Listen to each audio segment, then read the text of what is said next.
Adriana vende as joias para um sheik, e essa é uma das decisões mais importantes dela nesse capítulo. Mas olha essa. Pedro decide esperar Adriana na casa dela. Ele quer descobrir o motivo da mentira. Enquanto isso, Adriana conta para Pedro e para a família sobre a herança que recebeu de Arthur. E tem um detalhe importante. Pedro apoia o plano de vingança da namorada. Só que agora surge uma preocupação. Adriana acredita que Bruna pode usar a própria doença para tentar evitar a separação de Pedro. E não para por aí.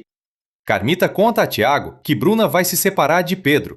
Enquanto isso, Pedro fica surpreso com a visita de Pilar.